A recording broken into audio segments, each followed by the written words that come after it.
অনূর্ধ্ব-20 Asian কাপের উদ্দেশ্যে দেশ ছাড়ার ঠিক আগের দিন হেড কোচ জেরার্ড জোন্সকে বরখাস্তের গুঞ্জন। নাটকীয়তার মাঝে বাতিল হয় দলের সংবাদ সম্মেলন, এমনকি পিছিয়ে যায় ফ্লাইটের সময়ও। শেষ পর্যন্ত বৃহস্পতিবার রাতে উজবেকিস্তানের উদ্দেশ্যে অনূর্ধ্ব-20 দলের দেশ ছাড়ার কথা জানায় বাফুফে। এর আগে একই দিন দুপুরে মাত্র 1.5 ঘন্টার নোটিশে ডাকা হয় সংবাদ সম্মেলন। সেখানেও সৃষ্টি হয় বিরল ইতিহাস। একটি টুর্নামেন্ট খেলতে দেশ ছাড়ার আগে আনুষ্ঠানিক সংবাদ সম্মেলনে ছিলেন না কোচ বা দলের কোনো ফুটবলারই। সংবাদ সম্মেলনে আসেন অনূর্ধ্ব-20 দলের ম্যানেজার সামিত কাশেম ও বাফুফের টেকনিক্যাল ডিরেক্টর সাইফুল বারী টিটু, যেখানে বারবার কোচ ইস্যুতে প্রশ্নবাণে জর্জরিত হন দুজন। উত্তপ্ত হয়ে ওঠে সংবাদ সম্মেলনের পরিবেশ। আমার কথা হলো যে আপনি ভবিষ্যৎ কিভাবে জানতেছেন? আমরা ভবিষ্যৎ তো জানছি না।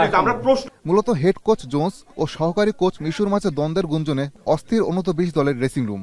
উজবেকিস্তান সফরের আগে তাদেরকে মিডিয়ার প্রশ্নের সামনে ফেলতে চায়নি বাফুফে। আমাদের একটা ওভারঅল ডিসিশন ছিল, এটা কারো ইচ্ছা আর না ইচ্ছা, this was just a decision that we want the team. AFC তে যখন আমরা যাই, ওইখানে একটা ম্যান্ডেটরি প্রেস কনফারেন্স থাকবে, ওইখানে অবভিয়াসলি আমাদের হেড কোচ থাকবে, ওই প্রেস কনফারেন্সে উনি রিপ্রেজেন্ট করবে।